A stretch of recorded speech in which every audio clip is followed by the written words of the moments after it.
Welcome back to my channel. Vishal Gupta आपका teacher.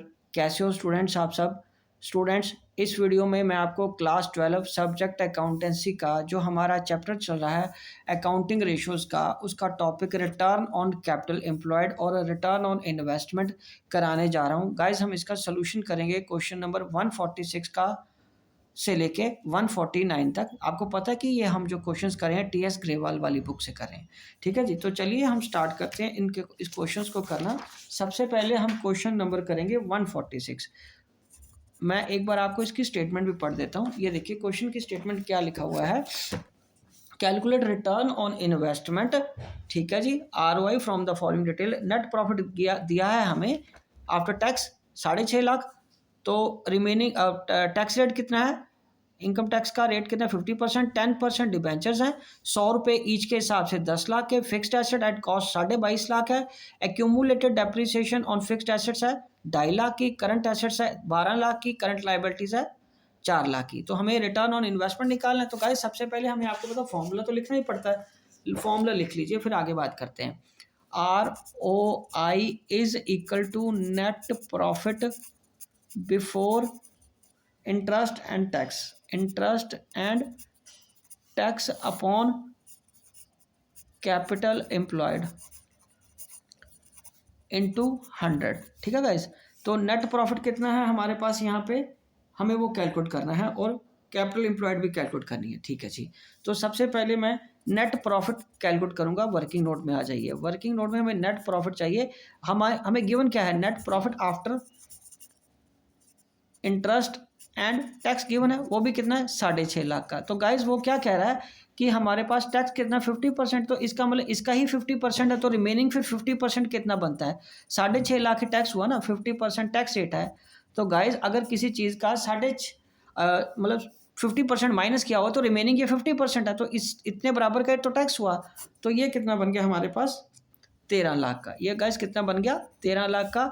NP before tax. NP कितना आ जाएगा? Before tax आ जाएगा। तो अब इसमें हमें क्या कैलकुलेट करना है? अब हमें ऐड बैक कर देना है इसमें interest on loans. Interest on debenture है इस केस में कितना है? 10%, 10 लाख का। ठीक है जी, तो 10 लाख का 10% कितना है? 1 लाख। 14 लाख आ गया। NP before interest and tax 14 lakh into 100। ठीक है जी, उसके बाद क्या है? कैपिटल एम्प्लॉयड निकालने के लिए हमें बैलेंस शीट में जाना पड़ेगा। बैलेंस शीट में हमारे पास देखो फिक्स्ड एसेट्स कितनी गिवन है? 22.5 लाख की। डेप्रिसिएशन कितनी है? 2.5 लाख की।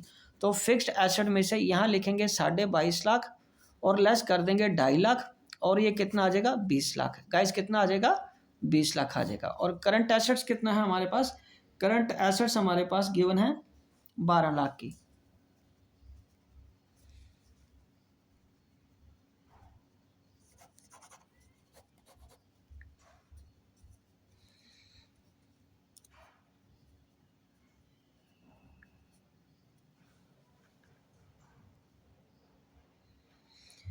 ठीक है जी, और इसके बाद इधर क्या करेंगे हम?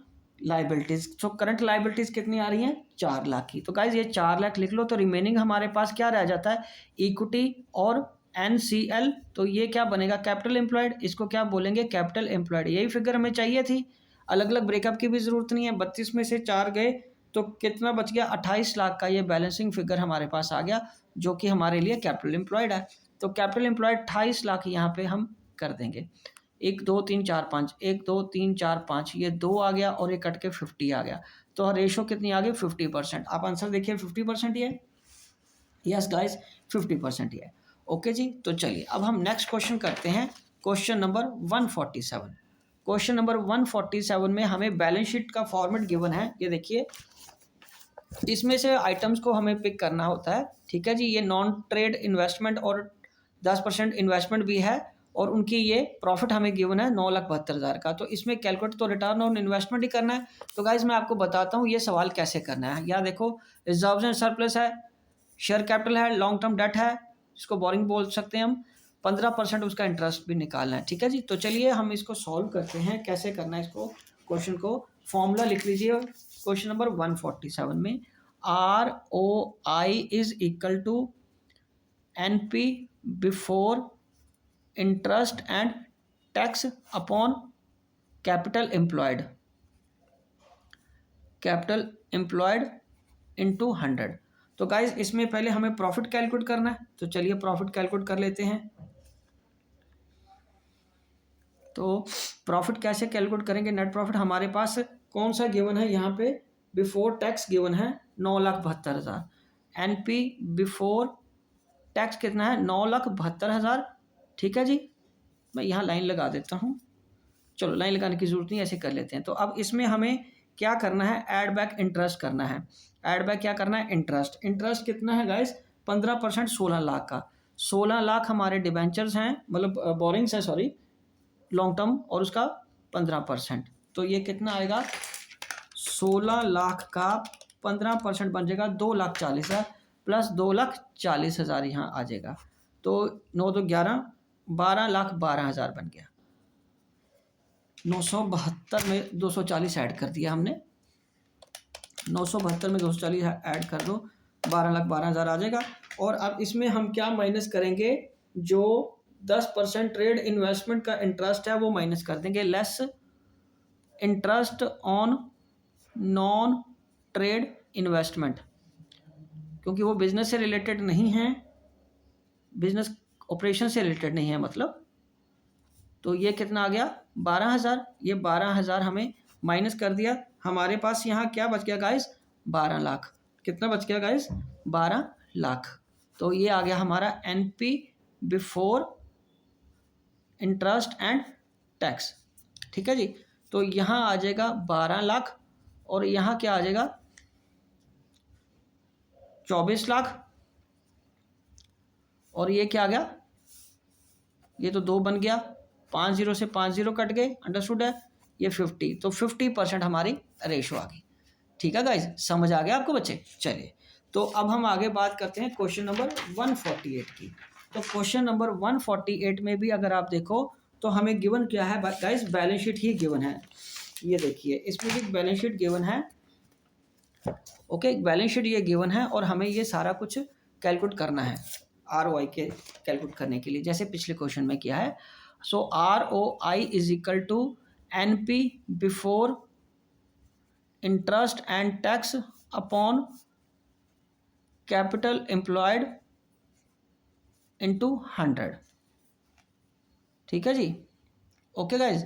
तो चलिए अब हम इसमें क्या करेंगे? सबसे पहले हमें नेट प्रॉफिट को ही कैलकुलेट करना पड़ेगा। तो नेट प्रॉफिट हमें कितना गिवन है यहाँ पे, और ओपनिंग कैपिटल एम्प्लॉयड पे वो कैलकुलेट करने को कह रहा है ना। You are required to calculate return on investment for the year ended 31 March 2021। Guys ये देखिए 2021 with reference to opening capital employed. तो इसका मतलब हमें जो नेट प्रॉफिट है क्वेश्चन में अलग से नहीं गिवन, ये यहीं से हमें लेना है 14,58,000। इससे काम शुरू करना है, इसमें हमें इंटरेस्ट ऐड बैक करना है और नॉन ट्रेड इन्वेस्टमेंट का गेन है, जो इंटरेस्ट है जो वो ऐड करना है। ठीक है जी, तो इसको हम पहले नेट प्रॉफिट कैलकुलेट कर लें। चलिए, नेट प्रॉफिट लिखे, हमारे पास कितना गिवन है यहाँ पे? ओपनिंग बैलेंस का लेना हमें 6,30,000। ठीक है गाइस, 6,30,000 आ गया। ओके जी, 6,30,000 ये हमारे पास ओपनिंग है, बट प्रॉफिट कितना हमारे पास? 14,58,000। 14,58,000 लेना है प्रॉफिट। NP कितना लेना है? 14,58,000।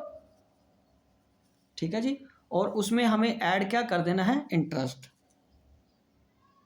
Interest on non current liability, और वो कितना है गाइस? 24 लाख का 15%। तो इसको कैलकुलेट कर लीजिए, 24 लाख का 15% आ गया 3,60,000। ये कितना आ गया गाइस? 3,60,000 का।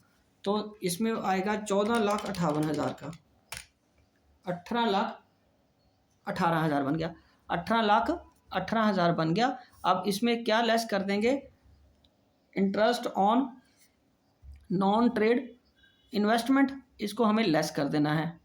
ठीक है गाइज, और वो कितना है गाइज? 1,80,000 का 10%, 1,80,000 का 10%, ये कितना आ गया 18,000।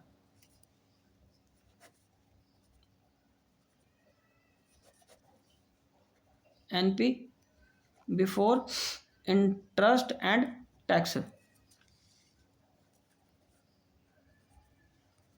18 लाख। और कैपिटल एम्प्लॉयड कितना है वो हमें कैलकुलेट करना है। तो कैपिटल एम्प्लॉयड के लिए उसने हमें ओपनिंग बैलेंस से उठाने को बोला है। तो यहाँ पे कैपिटल एम्प्लॉयड कैसे कैलकुलेट करेंगे, ये देखिए गाइस, कैपिटल एम्प्लॉयड के लिए हमें क्या करना पड़ेगा।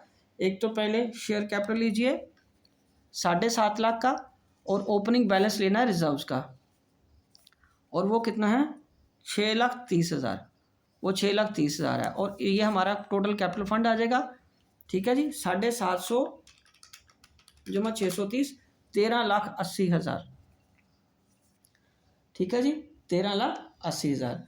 तो ऐड क्या कर देंगे, ऐड कर देंगे डिबेंचर्स। डिबेंचर्स कितने के हैं 24 लाख के।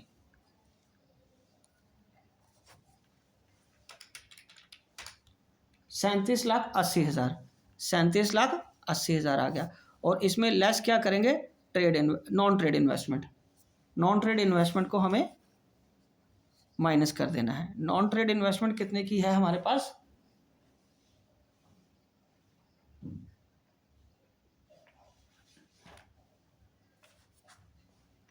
नॉन ट्रेड इन्वेस्टमेंट हमारे पास कितने की है, यहाँ पे 1,80,000 की माइनस कर देनी है। 1,80,000 का यहाँ पे हमें माइनस कर देना है। ये कितना आ गया 36 लाख, 36 लाख। तो इसको 36 लाख को यहाँ पे हम लिख देंगे। ठीक है जी, तो ये 5 0 कट के ये 2 आ गया, ये 50 आ गया, 50% ये आ गया। ठीक है गाइस, ये आपने समझ लग गया आपको बेटा। ओके जी, तो ये तो आपको समझ लग गया। अब हम आगे बात करते हैं क्वेश्चन नंबर 148 की। तो गाइस, इससे पहले कि 148 से आगे मैं चलूँ, एक बार 47 में मैं दोबारा वापस आना चाहता हूँ। यहाँ पे हमने नेट प्रॉफिट तो कैलकुलेट कर लिया था, लेकिन कैपिटल एम्प्लॉयड की फिगर मैंने आपको वर्किंग नोट में नहीं दिखाई। मैं एक बार आपको दोबारा वो कैलकुलेशन कर देता हूँ। तो इसमें भी हमारे पास जो 147 क्वेश्चन में वो कैपिटल एम्प्लॉयड बनेगी, वो कैसे बनेगी। एक तो शेयर कैपिटल है, शेयर कैपिटल कितने की है गाइस 5 लाख की। ठीक है जी, और उसमें हमें ऐड क्या करना है, रिजर्व्स एंड सरप्लस 4,20,000। ठीक है, वैसे तो आपको पता चल ही गया था 9,20,000 ये हमारा शेयर होल्डर फंड आ गया, फंड आ गया। और इसमें ऐड क्या करना है, डेट। इसमें ऐड क्या करना है, एनसीएल। एनसीएल हमारे पास कितने हैं 16 लाख के, 16 लाख के हमारे पास ये हैं। तो ये हमारे पास बन गया 920 जमा 16 लाख। ठीक है जी, 25,20,000, 25,20,000। और इसमें हमने माइनस कर दिया 10% non trade investment. Non trade investment कितनी है 1,20,000 के गाइस, 1,20,000 की। तो ये कितना आ गया 24 लाख। तो इस तरीके से हमारा ये कैपिटल एम्प्लॉयड पिछले क्वेश्चन का भी कैलकुलेट हुआ था। वो मुझे लगा कि आप देख ही लोगे, समझ ही लोगे, लेकिन दोबारा एक बार कर देता हूँ आपको। ठीक है जी, वो तो 24 लाख तो आपको पता चल ही गया था। इन दोनों को ऐड करके इसको भी ऐड कर देना है, और नॉन ट्रेड इन्वेस्टमेंट को माइनस कर देना है। तो गाइस, ये रहा हमारा 147 क्वेश्चन नंबर। एक बार दोबारा देख लीजिए। ठीक है, इसमें कैपिटल एम्प्लॉयड कैसे फाइंड किया है, मैं ये इसलिए दोबारा करके दे रहा हूँ क्योंकि 147 और 148 में कोई दिक्कत नहीं है, आपको आसानी से ये समझ आ जाएंगे दोनों। ठीक है जी, अब ये 148 भी अच्छी तरह देख लीजिए। नॉन ट्रेड इन्वेस्टमेंट को माइनस करना है दोनों क्वेश्चन में। ठीक है जी, ये अगेन 147 में भी नॉन ट्रेड इन्वेस्टमेंट को माइनस कर देना है। ठीक है जी, चलिए अब हम करेंगे क्वेश्चन नंबर 149। लास्ट क्वेश्चन है इस रेशो का और इस एक्सरसाइज का भी। ठीक है जी, 149। तो गाइज 149 क्वेश्चन यदि आप देख रहे हो तो ये देखो, ये रीजंस के साथ हमें वो बताना है कि किसका क्या असर पड़ेगा इस ट्रांजैक्शन के होने पे। तो एक एक करके मैं आपको बताता जाता हूँ। यहाँ हमें रेशो गिवन है, आरओआई की ही कैलकुलेट करनी है, आरओआई का ही कैलकुलेट करना है। वो सीधा उसने पूछा कि क्या होगा यदि इम्पैक्ट बताना है। तो पहला केस है हमारे पास, परचेज ऑफ मशीनरी 10 लाख। ठीक है, by issue of equity shares of ₹10 at par. तो इस केस में क्या होगा, जब मशीनरी आप परचेज करते हो इक्विटी शेयर्स को इशू करके, तब हमारे रेशो में क्या इम्पैक्ट आएगा, हमें उसके बारे में बात करनी है। ठीक है गाइस, तो इसके बारे में हमें लिखना पड़ेगा रीज़न के साथ। यहाँ इम्पैक्ट के लिए जगह छोड़ देते हैं, मैं इम्पैक्ट के लिए मैं जगह छोड़ देता हूँ और पहले रीज़न लिख लेते हैं, तभी हम अंडरस्टैंड कर पाएंगे ना कि इसको किस तरीके से आंसर देना है। तो रीज़न क्या आएगा हमारा, purchase of machinery, purchase of machinery bye issue of equity shares results in increase in capital without change in profit, hence ROI will decrease, इसलिए रेशो डिक्रीज हो जाएगी। ठीक है जी, ये हमारा रीज़न आएगा। इसको कुछ कैलकुलेट करके देखने की ज़रूरत नहीं है, ये अंडरस्टैंड करने वाली चीज़ है। सेकंड है कि charge depreciation of 25,000 on machinery by चार, रीज़न यहाँ इम्पैक्ट पहले लिखते हैं, इम्पैक्ट के लिए जगह छोड़ देते हैं, इम्पैक्ट, फिर यहाँ reason, charging depreciation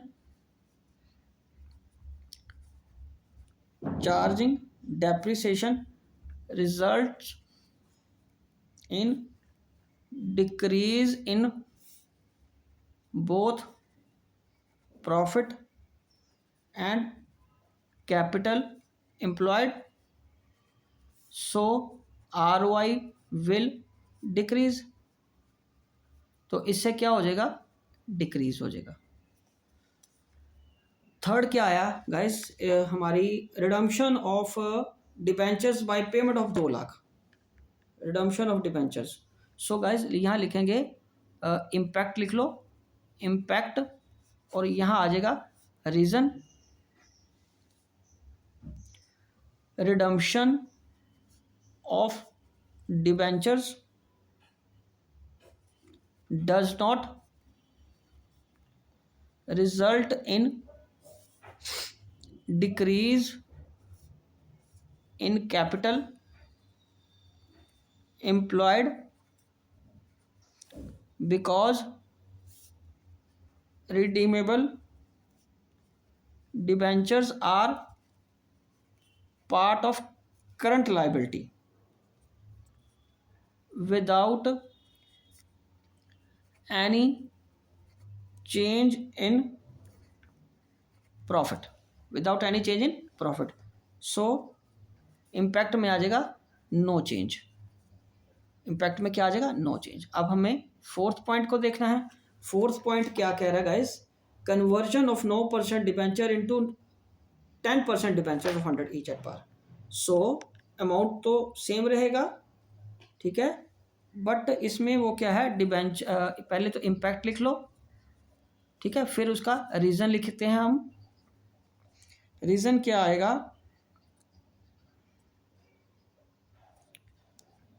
convertible debentures in last year यही हुआ ना उसका, are part of current liability and not of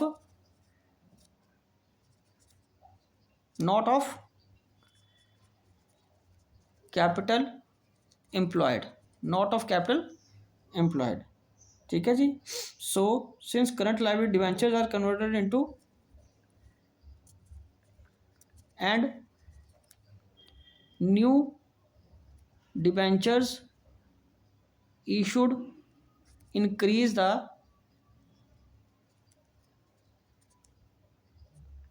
capital employed, और नए जो डिबेंचर हुए हैं वो कैपिटल एम्प्लॉयड को इंक्रीज कर देंगे, सो रेशो विल डिक्रीज। तो इससे क्या हो जाएगा, ratio will decrease, so ROI will decrease.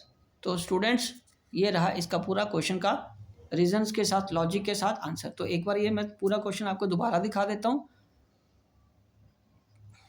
ठीक है जी। तो स्टूडेंट्स आप इसको देख के अपने सारे क्वेश्चंस के आंसर कर लीजिए। इसी के साथ ये चैप्टर भी कंक्लूड होता है। आई होप कि आपको अच्छे से समझ आ गया होगा। आप मेरे चैनल को सब्सक्राइब करके अपना कोर्स कंप्लीट करना ना भूलें। ओके जी, डन।